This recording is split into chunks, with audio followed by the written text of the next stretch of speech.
hope it's being picked up on the microphone, but I don't think it is. That is an owl outside our window at 9 o'clock at night doing its thing. Isn't that cool? On with the show.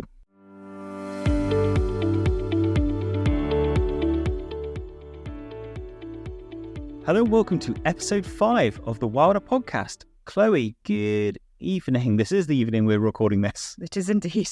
We're not weary at all about it. We're bringing all our energy after having spent a day of work and children.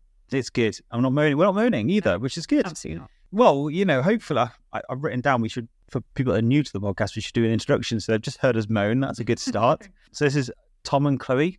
We are husband and wife. We are documenting our journey as we look to wild or rewild, depending who you speak to, our small farm in Monmouthshire. It's 80 acres, and we want to document a journey and share it with you and share some amazing interviews along the way. If you'd like to understand more about kind of our vision for what we want to achieve, definitely go back to episode 1, and following episode 2 and 3 and 4 are the kind of foundational episodes as to why we're doing what we're doing. Is that enough, do you think? I think so, and primarily because I'm so excited to get stuck into the content of today's episode.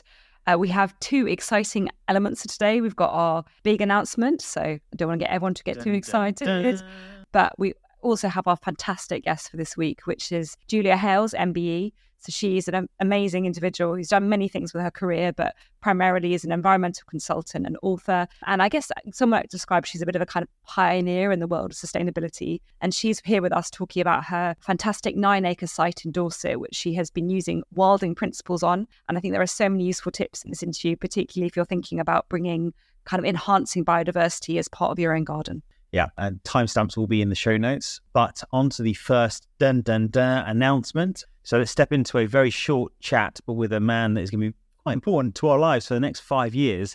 And his team. This person is going to be responsible for helping guide and advise us on wilding the Grange Project. Here he is.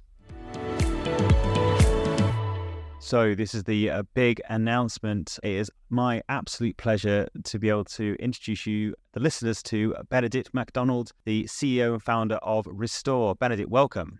Tom, lovely to be here.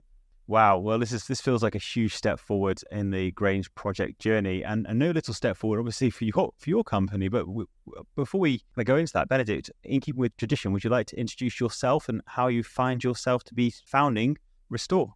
Certainly. So I'm a lifelong naturalist, ornithologist. Generally, have been passionate about the natural world from a very early age. It's defined a lot of what I do, natural history, television, writing books about how we can restore nature in this country, and ultimately going on to found Restore as an organisation that can help do that with, of course, landowners like yourself on the ground. We are going to have a long, deep dive into, obviously, yourself, Benedict, Restore, and kind of your plans for the Grange Project in a subsequent episode. So this is a very short introduction just to basically announce that we are indeed partnering with Restore, drawing upon your and your team's immense kind of experience to help us bring nature back to the Grange Project, back to Monmouthshire. So thank you very much for agreeing to be our partner. No, my pleasure. Honestly, really excited. So can you give us a bit more background about Restore, why you felt there was a need for Restore and specifically you to be running it, and what you hope to achieve with the company? Absolutely. I mean, Restore is trying to fast-track private sector conservation. So we want to work with the very best people in the industry. We want to be forming voluntary relationships with landowners who want to seek us out for premium nature restoration service on their land. And I think that makes us all actually much more accountable. It makes me and Restore much more accountable for the quality of the service we provide. It means that by partnering with private landowners, particularly landowners at scale, we can move faster than ever before to begin to reverse the biodiversity crisis that is happening literally all around us every day in this country. My aspiration is to start putting nature back as fast as it is elsewhere falling off its perch. And I think we're beginning to see the landowners are not wanting to hang around in this journey of putting nature back on their land. Not only for the innate wonder of seeing more birds, more butterflies on your land, but also the natural capital benefits, the ecotourism benefits, the sustainable food production benefits, and the socio-economic benefits as well.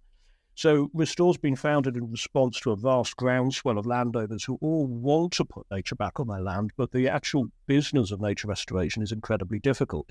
So what we do, we're quite specialised and quite unique in that we major in actually returning life, the slogan of our organisation, as fast as we can partnering with landowners like yourself to dramatically re-envisage and reinvigorate landscapes, often rebooting entire systems, ecosystems from scratch in a very kind of systems-led way. We're not a single species conservation organisation. We're a protectionist organisation. We're much more interested in restoring entire systems, whether that is farmland bioabundance or 12,000 acre valley in Northumberland to upland wood pasture.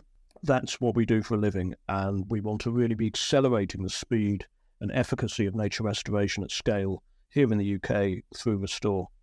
Yeah, and that's got to be one of the main reasons that we were very keen to partner with you. So we've spoken to a number of people in the industry, in the space, and they all have a different approach, which are all valid. I don't think I'm suggesting that there's one way that's better than another, at least from my amateur's perspective. But for what fit with us and with our aspirations, the energy that you brought to it, the ideas that you had when you walked around the land and saying what we could do, why we could do it, the benefits it would bring and how quickly it could bring, really got us excited about the project. And hopefully, this journey will be equally as engaging and interesting to our listeners as well. Well, I think so, but I think it's really worth saying, Tom, that actually, in some ways, of course, you're interviewing us when we meet people like yourself, but we're also somewhat interviewing our clients. So we're kind of looking for energy, we're looking for ambition, we're looking for wanting to crack on, we're looking for that positive, I hate to say it, the old cliche, the positive can-do attitude.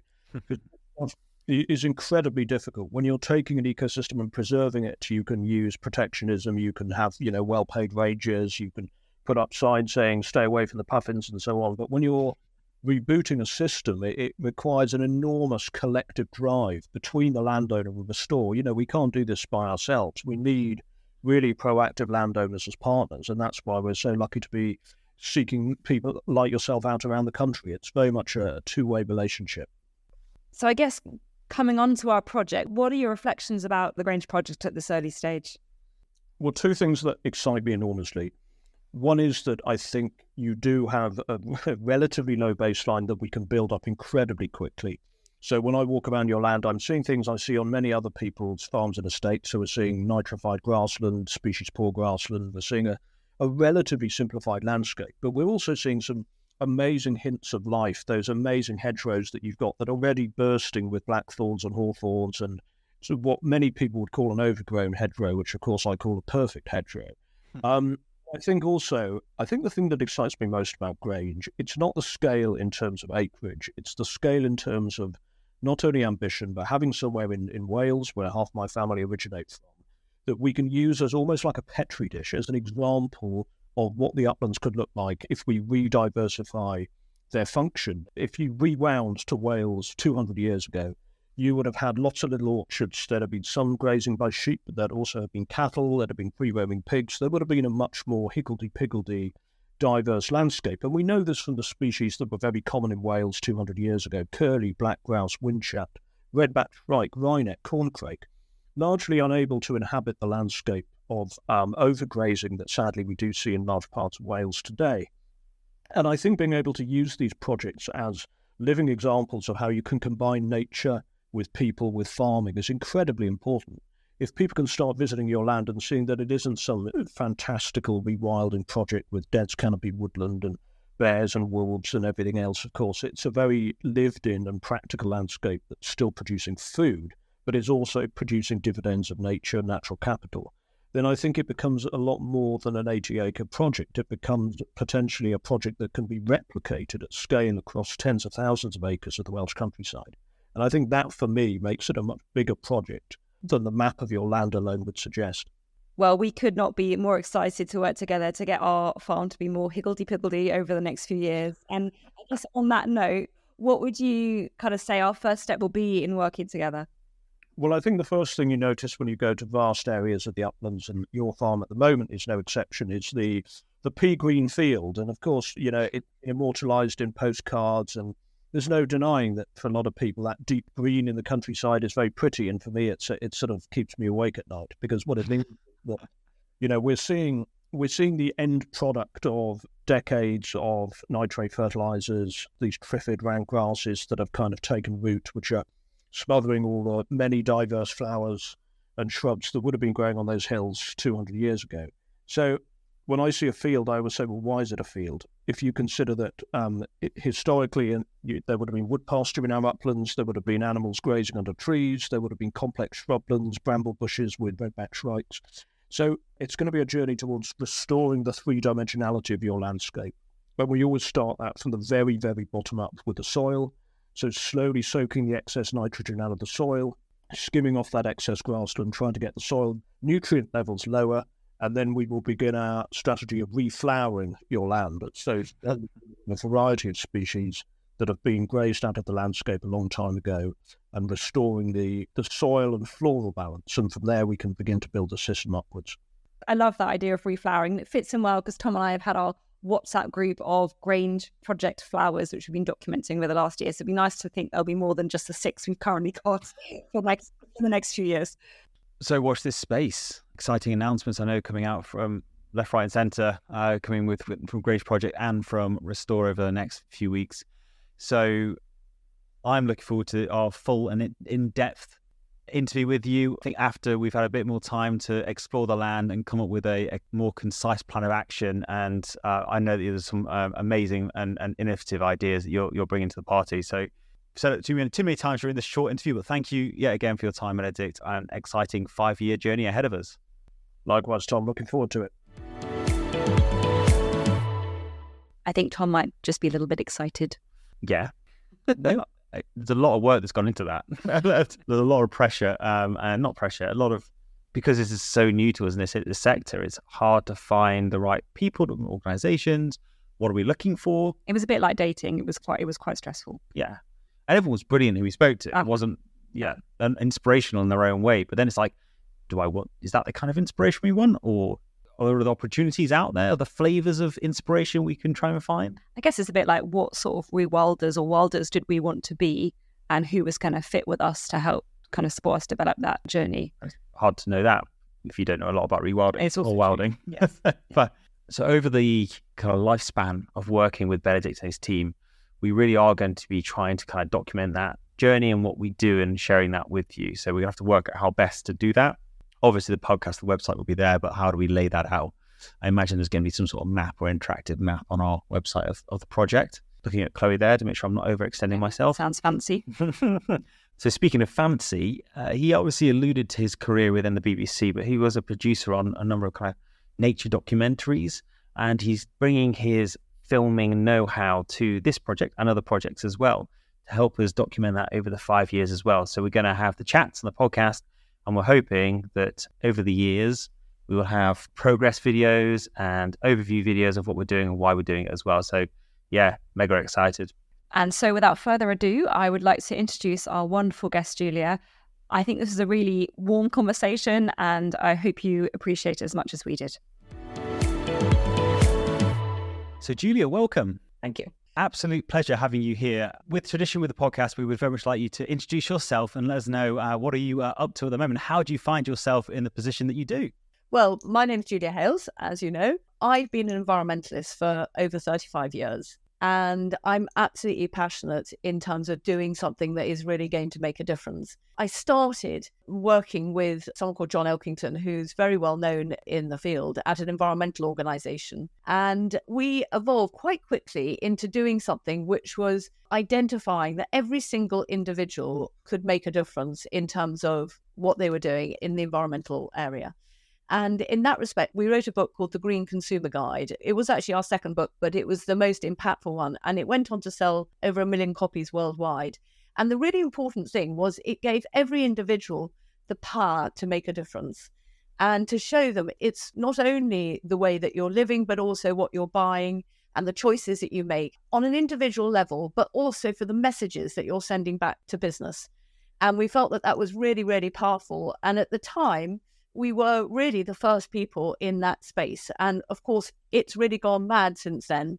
So lots of companies started coming towards us. We set up an environmental consultancy, the first one in the UK, and asking us and saying, well, we realise environment's really important, but what on earth do we do about it? So we evolved that business for a long time. John and I wrote 8 books together, and I did run one on my own. A lot of consultancy projects, advising big corporates on what they should be doing.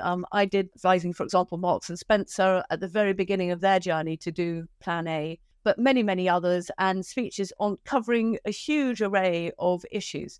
However, I moved about 10 years ago to this lovely place in West Dorset, where I now live. And we've got 9 acres of land. We did a lot of building works, mostly sort of trying to do, following the sort of eco principles. But in 2020, at the beginning of lockdown, we started in sort of full force doing a wilding project. And so I hope to tell you a little bit more about that today and why we got started. When I spoke to you, there's about 14 different podcast episodes that we could go into. And just before we go into the rewilding conversation, of which is the main effort for this chat, I do want to highlight it's really nice speaking to experts who have different views. We've had past interviews where we talk about how individuals really can't make a difference. Actually, it's all done now at government level and holding government account. And Chloe and I reflect on that and felt that didn't feel like it was actually in line with our experience and our beliefs. So it's very nice to speak to you who has a different view on it. And like everything, there's no right or wrong. There's just different ways of attacking a problem. But I think it's a bit disempowering to tell people that they can't make a difference themselves. And I think it's also really missing the point. Of course, there's an awful lot that should and needs to be done at government level. But actually, you're missing out not only the individuals, but also businesses and how powerful and impactful they can be. And in fact, in many cases, I actually think a business can be even more powerful than government because they're the ones that are able to go a bit further than government are. Government tends to go slightly lowest common denominator. They're not very radical. Certainly our government has never been very radical. Wouldn't it be wonderful if it was? But it isn't. And it needs us as citizens and businesses to push them to go further and to know that that is what we want. So they're not going to, for example, triple the price of flights or something, or put a huge tax on food that's not produced organically or that type of thing. But they might do things that are going a step in that direction if they feel that the public are with them. So there's an awful lot to do to get people on board to actually saying that that's what we want. And if you take one example that's very relevant to wilding, that I think that we actually need all parts of that chain to be much more proactive. And it's really sickening that it hasn't gone further.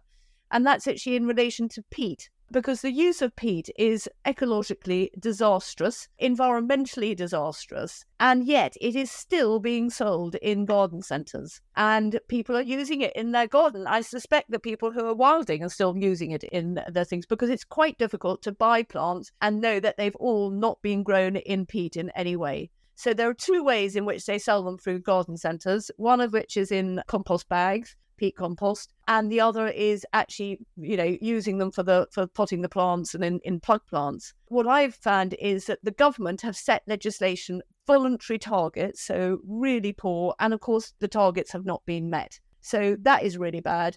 And the garden centres, there's one locally here, and they made the policy that they weren't going to sell it and that they were going to pot all their plants without using peat. That sounds great. But they're still buying plants in peat. I went in there last week and I said, I bought a few plants, and then I said, can you confirm that none of these have been grown in peat? And the people at reception said, well, I think they're not all grown in peat. So I said, well, will you check? Because I actually know you buy it in. And he said, oh, we didn't know that. So they went to check for the management, and I had to send back 3 of the plants because they were grown in peat. So in my view, that's part of what I'm demonstrating as a campaigning citizen, that I was educating the people in the shop. I was making it absolutely clear to that garden centre that I thought it was despicable. I gave them a little lecture about why you think it's very bad. So it's all there, so the power of the individual, the power of business, and the power of government all needing to work in tandem, not to exacerbate that particular issue.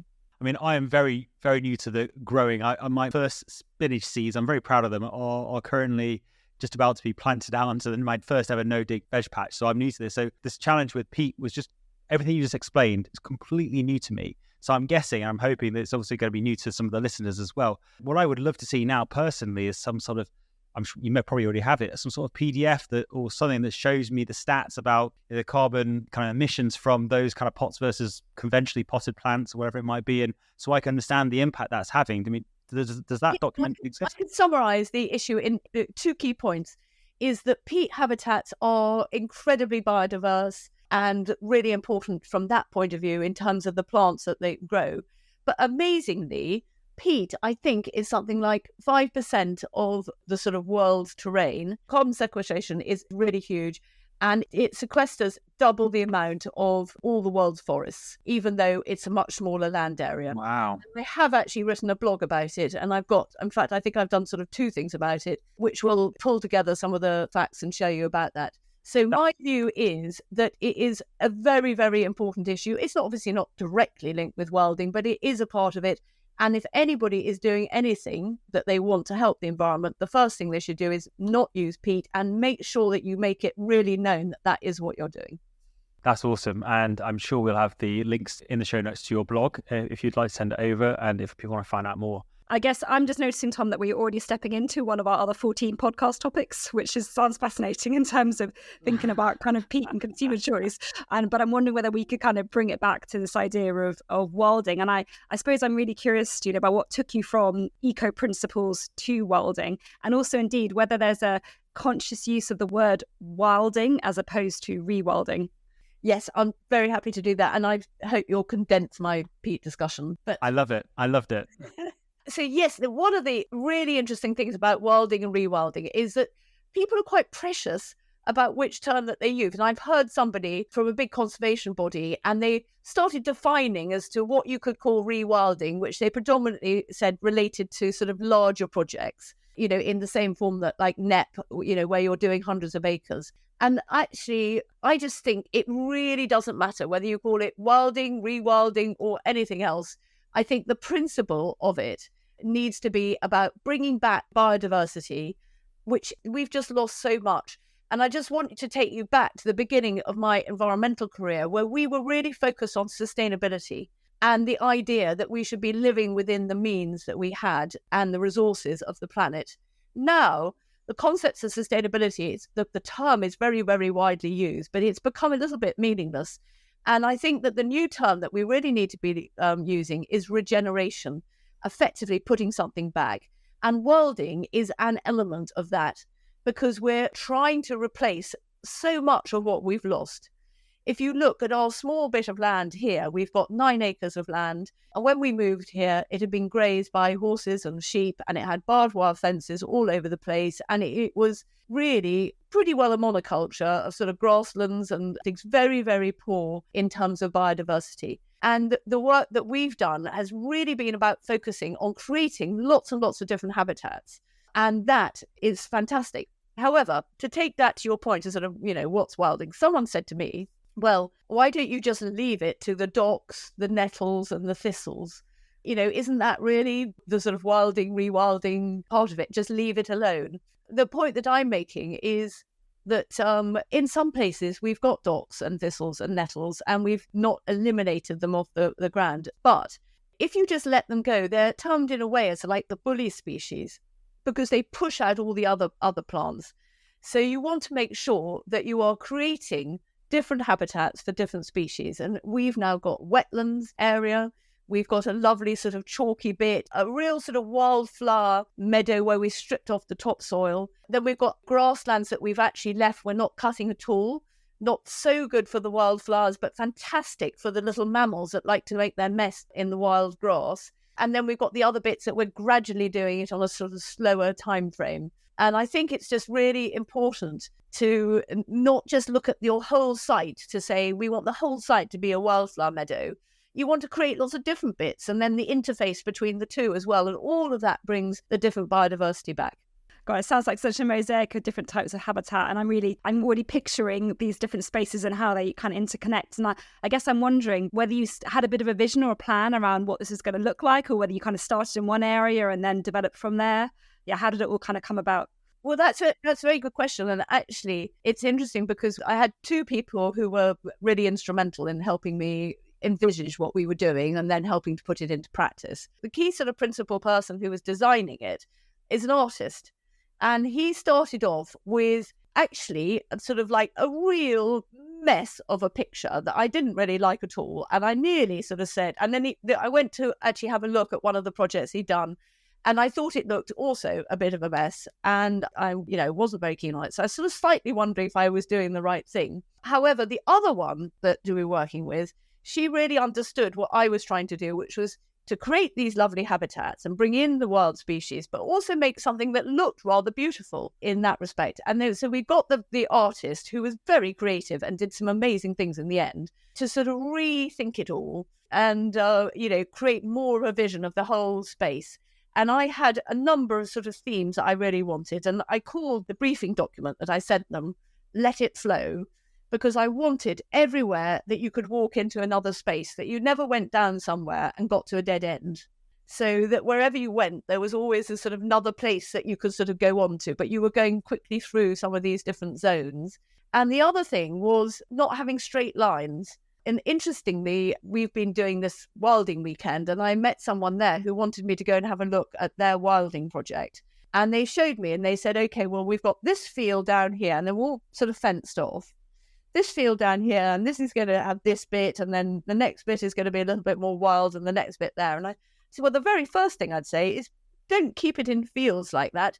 Break it up, put some circles in, do areas, do a little wetland area and then sort of around to another area where you're letting it go or whatever. So it isn't so much sort of divided by those lines. And even in the mowing and the grass management, which is, I'm sure I'll come back to that later, but it's one of the biggest challenges in wilding is working out which bits you're going to do what and how it works, but not to keep straight lines. Yeah, and I can attest to having had a quick look through your website. I've got absolute raised walkway envy because I've seen them and they are beautiful. This is not just the wilding, but the walkways you've designed around the kind of wetlandy bits just look amazing. And I'm extremely jealous about that. And also, I think we'll put a link to, I saw an amazing artist kind of impression of your kind of rewilding land, the 9 acres. And I think it looks great. So I think if we could put that in the show notes as well for people to get a feel of the artistry that's gone into the work that you've done. Creating something that's visually appealing is actually part of the mission, because for me, I wanted to demonstrate to people that they could do it in their garden. And we're the first wilding garden who were exclusively in the National Garden Scheme because of what we did on the wilding front. We would never have got in on their sort of formal garden side, but it was that side. So we're trying to convert people who are just looking around those nicely mown lawns and gravel paths and things like that to come and just see it going a little bit mad and realize that there's a lot of beauty in that too and creativity within there. So we've got, really wacky chicken house. We've got standing stones. We've got this great big giant chair, a bat egg made from grindstone, all sorts of rather strange things. But it means that you're always traveling from zone to zone in our Let It Flow thing, but we're also going from sort of one feature to another and being stimulated on a number of counts, and people thinking they probably won't do all of it, but they might do little bits of it. And that's what we want to encourage. I really loved the point you were making there, Julia, about mess and our relationship to it, because I think it's a really interesting thing. I think particularly in a British culture, we struggle to tolerate the idea of mess. We like things to be neat, compartmentalised, so that there's distinct spaces and divisions between them. And I suppose I'm wondering what reflections you might have on how you could help us as a culture to be able to tolerate more mess and kind of messy spaces within our gardens. Yes, actually, and that's a really good point about mess, because wildlife, loves dead wood piles, piles of stones. So all this idea that we have to sort of make our compost and our prunings and things disappear completely is ridiculous. They should be designed to be part of our landscape and make sure that they're a feature. And I've met a lot of people who say, well, where would I put it? I've got a relatively small garden, I can't fit it in. But actually you integrate it as part of the features that you're looking at. And so we've got a dead hedge. We've got places where we put our mowing cuttings and different areas for compost. Obviously, we've got more spaces, but we worked it out as part of that plan to do that. And then also accepting plants that a lot of people would think, oh, we want to get rid of that. Somebody came and they said, oh, well, we didn't want ragwort because ragwort completely takes over. So I said, well, ragwort hasn't taken over here, has it?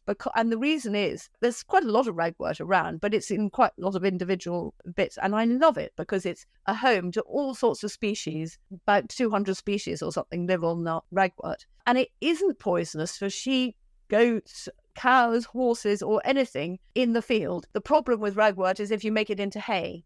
So if you're not making your stuff into hay, it's fine. If you are, you want to really put it out and make sure it doesn't get in there. So the fear that people have, our farmer came along and said that we should tear it out and burn it and really get rid of it and things. So another blog I've written about ragwort and why it's actually a wonderful plant to have in your garden.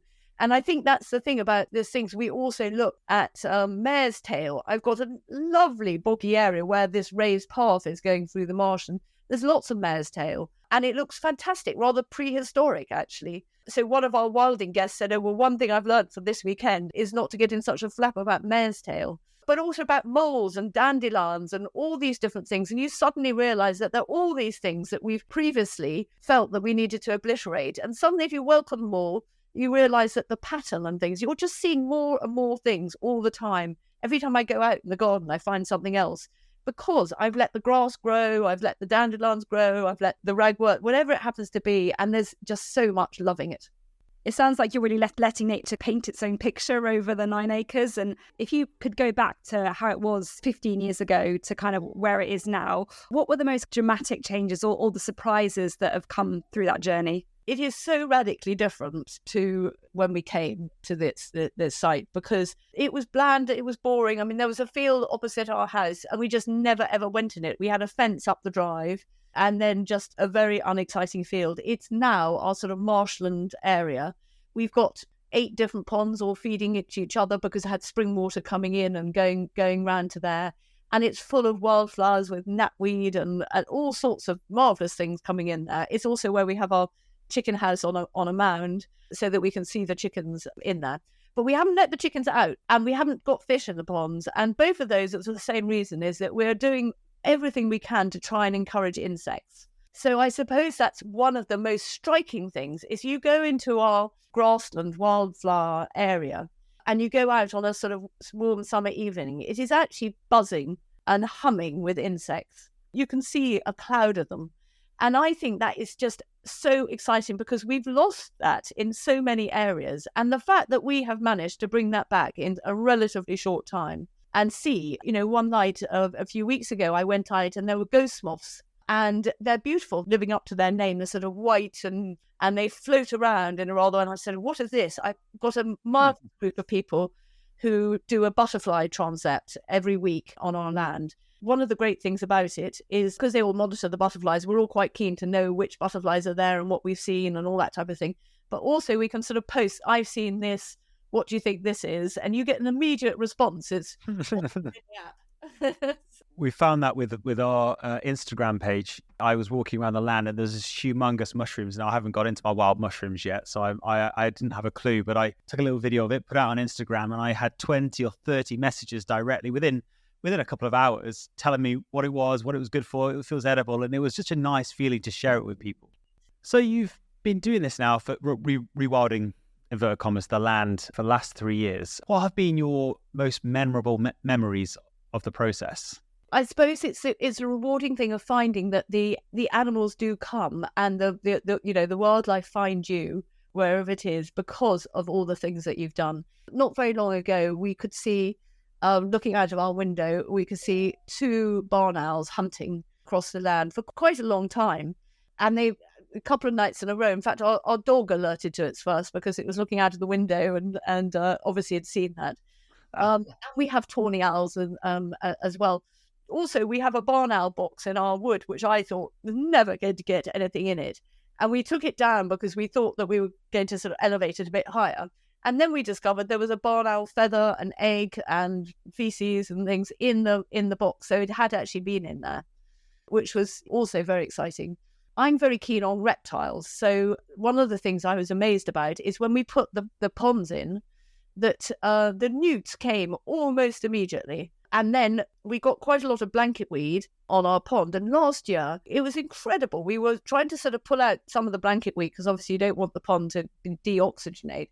But actually, they were full of newts. So you had a challenge between the two things. And I think that is one of the things that you find is that sometimes you want to mow the grass sooner because you want to encourage those type of wildflowers and the things that like the short grass. But then at the same time, you then see, all the grasshoppers losing all their home and the rodents that are making the nests in the grass. So you're sometimes sort of juggling between the two different things as to what you want most and how you do it, which is sort of reinforces my point about doing different things in different areas and not just feeling that everything has to be treated in the same way. I can really hear your enthusiasm, and it must be such a joy to kind of walk out every day and see what kind of offerings nature has given you, whether it's a newt or a barn owl that morning. And yeah, I'm really excited. It's making me so excited to think about what we might be able to create in the medium to long term here. On a kind of practical level, in terms of managing the grass, in terms of mowing, and in terms of managing kind of nettles, docks, thistles, what are some of the strategies that you've been utilising on your land? That's quite a big question, because it is one of the biggest challenges. It's just working out what you're doing in the different areas. But also, I might just start with that, with people start thinking they're going to create, say, a wildflower meadow. And a lot of people start by poisoning the ground. It sort of seems to be one of the methods that they use, by using Roundup to kill off everything off and start again. And I think that's really sad that they should feel that they have to do that, because, I'm really against using chemicals in the garden. I've strengthened my opinion about that, even more than where I started. So I think that that's a really bad way to start. And what we did in the wildflower meadow is that we did get a digger to come and dig out and make a particular area and taking away the topsoil. And that's actually quite a dramatic way to do it. But there are ways in which you can do it a little more gradually, without using poison or without taking off the topsoil. And you have to try and expose quite, a bit of earth to get it. Some of the seeds, like yellow rattle, take a while to really take hold again. The reason that people are very keen on yellow rattle, it's like the king of wilding, really, is because if you sow it, you need to get it established on very bare ground. But the reason why they use it is because it sort of predates on the grass, and it means that the other grass becomes less thick and luscious, and it encourages the smaller, the thinner, fine grass, which is really lovely, sort of the wilder's friend. And then that in turn enables the other wildflowers to come through. So we've got relatively little yellow rattle, but we're sort of putting more in all the time in little sort of patches to get it there. But the thing that we are not so keen on is having too much creeping thistle, for example. So we found one area where it was absolutely thick with creeping thistle. We actually dug it up. I got someone to dig up the patch. And the next year there was none, which was amazing. I mean, really effective. However, there's another patch where we've got lots of creeping thistle, and we sort of kept it in this bit. And it was absolutely humming with butterflies this year. I mean, it really did. And it even had a white admiral. So it's apparently a relatively rare British butterfly that was sitting on the thistle. So you don't want to eliminate them all, but you just like, which spot do you want them in, and the thing. So I do take them out in quite a lot of places, but I leave them in others. Their docks are a little bit more of a thing. I really do not like having docks in the middle of the wildflower fields. So I have got a sort of the people who come and help, I do have them on sort of blipping out the docks, but really not digging them out, because it's just too much to do that. But basically snipping them off and going around and doing that. So that is a very laborious way of doing it. And I'm sure that there are other things to do, a way of doing it, but probably quite difficult without poisoning them. So I think just snip them off and just keep going on that. And hopefully they'll get tired of coming up at some stage, and trying to make sure that they don't seed all over the place. And I've got a bit in the very, very far field where we have a mound which was supposed to be sown with wildflower seeds, and they missed it. And interestingly, the mound is 100% docks. And I think it's sort of like a little bit of just an example. So that's my sort of dock habitat. And maybe the overwintering birds are probably going to love that little dock patch that I've got there. And obviously you can't get rid of them completely. So they are scattered around the site, and they just get blitzed, particularly before the wilding weekend, because I try to make it look especially nice. And then the other thing is nettles, which I treat in a similar way to the thistles, is that, keep them on the edges and try not to have too many of them in the middle. But they are great habitat for butterflies as well. You just don't want them to take over, so the other stuff has a chance to come through and really thrive. And the exciting thing, I mean, we started off talking about the fact that I'm an environmentalist, but I'm not an ecologist. There's been a huge amount that I've been learning about the names of the wildflowers and the functions of the wildflowers and what they do, and also trying to weave my way through the conflicting advice that I've been getting about what I should and shouldn't do. Yes, we are just starting on that journey, and we are definitely finding that. And a lot of the time there's no black and white answer, it's just what works for you. And what I'm hearing here is, and I think it rings true from other feedback we've had, is the smaller the project you're looking to rewild, the more interventions you have to do in order to try and create that biodiversity. I guess what I just wanted to, it's a reflection really and then a question, but I just wanted to reflect on how I think sometimes wilding gets a lot of bad press around, oh, it's all just going to turn into docks and thistles and nettles and you just have to ignore them. So what I really liked about what you were saying, Julia, is a kind of the nature-friendly management methods you're using, and also still allowing them to have certain spaces on the land to flourish. But actually, you don't need to have docks in your wildflower meadow to encourage biodiversity. So I thought that was I really appreciated some of those comments. And I guess my related question is around the management of the grasslands and how you do that on your site. Yes, in fact, I found that the grassland management is one of the most challenging areas, and not least because everyone's giving you different advice about what to do in the different areas.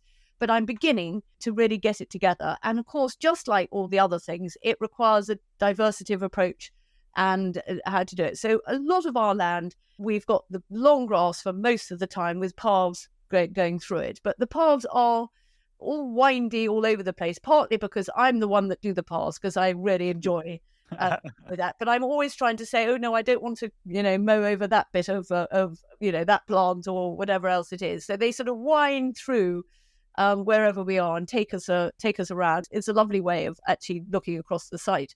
But it's also, you can see that naturally the land, wherever it is, comes up with different things in different areas. So what used to be our lawn has even within the patch that was the lawn is very different on one side of the lawn to the other side of the lawn. So one side's got rather sort of thinner grass and more sort of wildflowers, and the other's rather coarser, the things there. So I'm sort of looking at that and thinking how to deal with that. And then you get into the sort of, the bit that we've got above the orchard, which is mostly, long grasslands with lots of things going in.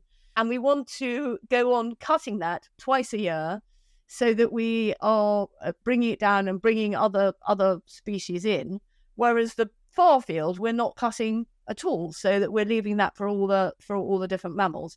Brilliant. And I can hear the cockerel in the background. It's very authentic. Podcast interview that's happening. Yes, and also I can occasionally hear the baby, and I love it. It's just really nice to have a sort of family things, and I used to certainly have my baby with me a lot. Yes, baby Eleanor is generally very good, but it is nice having her along for the journey as well. I would like to now, it's been a great chat, and I know we could go on for hours, but I think it's important that we move on to, you've mentioned it a few times during the podcast already, your wilding weekend. I love the idea and the concept for it, and there's lots to talk, but could you tell us about the inspiration for the wilding weekend, how many you've had, and what happens during it? Yes, well, a friend of mine actually recommended us to the National Garden Scheme.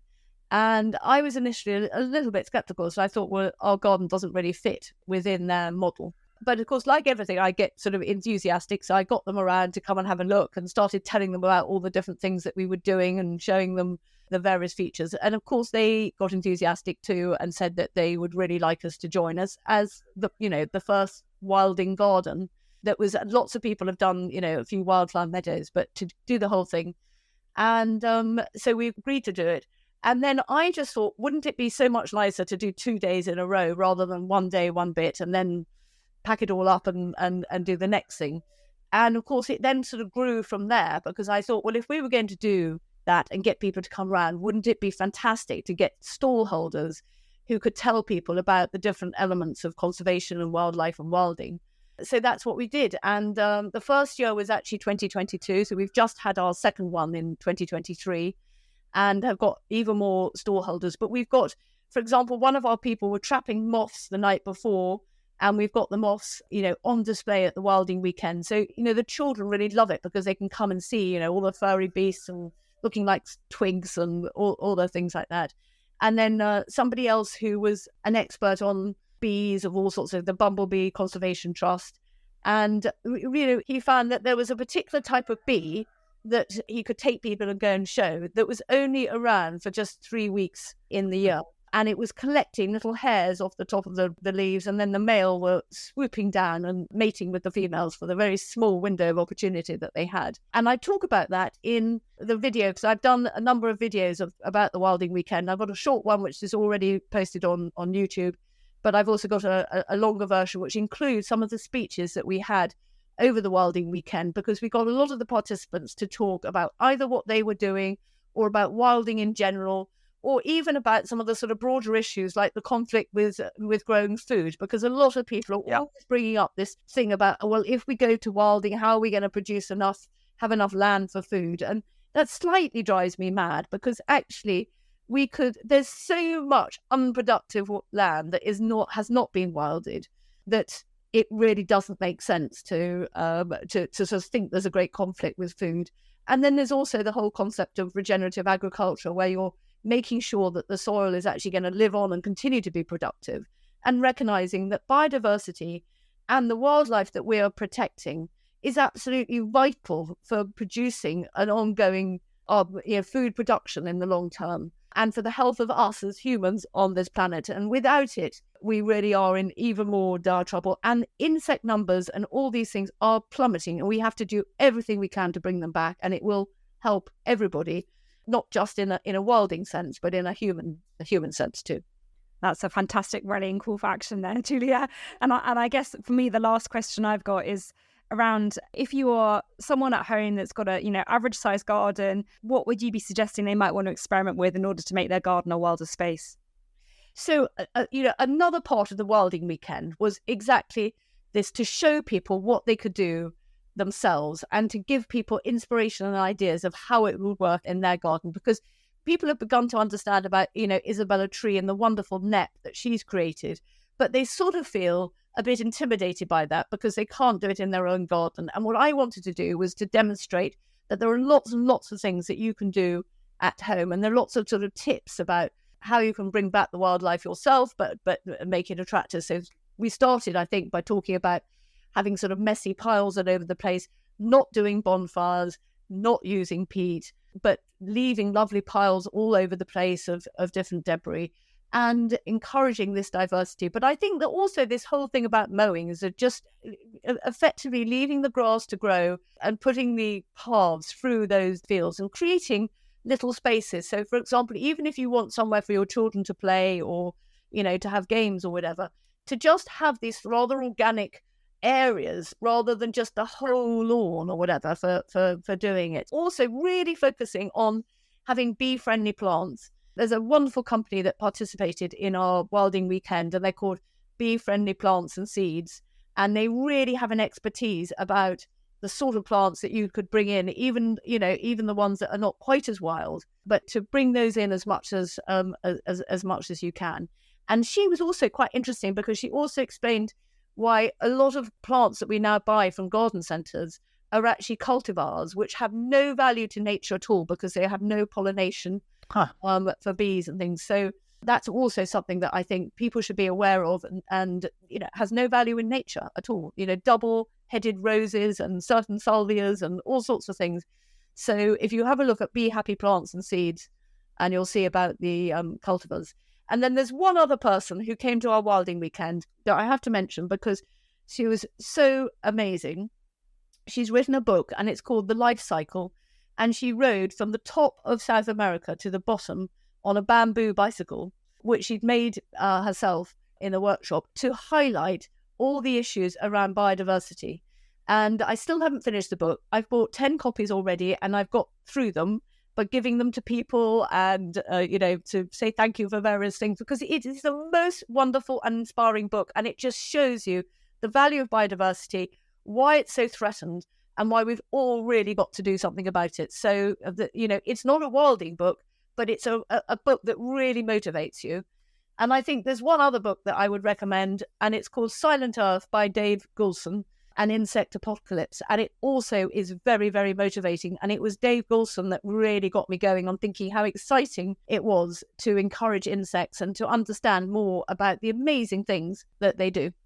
I mean, the show notes are going to be really long, but they are going to be amazing. So everything you're mentioning here, we're going to have in the show notes, all the videos, even the YouTube videos from the Wild Weekend.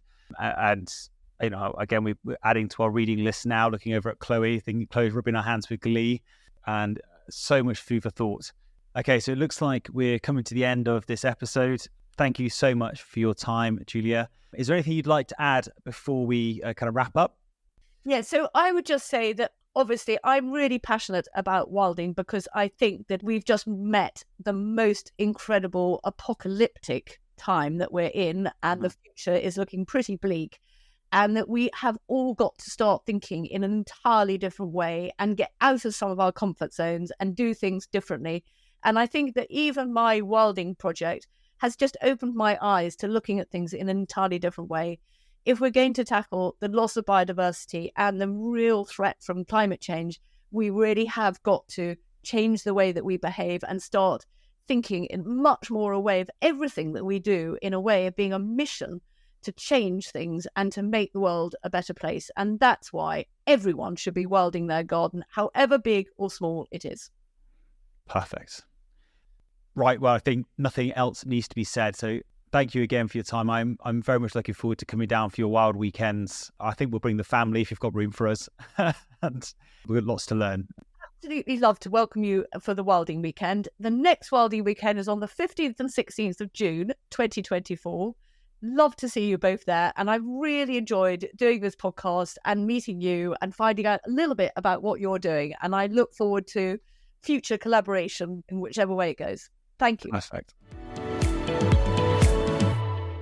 So you can guess the first thing we did after conducting this interview was to pop out and check that we had in fact bought peat-free compost for the spinach. And we are, I know we haven't actually done an update about the spinach. I know you're really worried about it. So Tom, do you want to just quickly share that update before we reflect on the interview? Yeah, well, importantly, Julia, peat-free compost. So yes, the spinach left home, flew the nest, got planted. There's a little video on it on Instagram. And within 24 hours, they've been eaten by something. I mean, you couldn't write this. And I've been reluctant to post the picture of them being eaten because in the hope that they're going to survive. They actually, to be fair, they have rallied. And I can see them from the window and it's getting greener.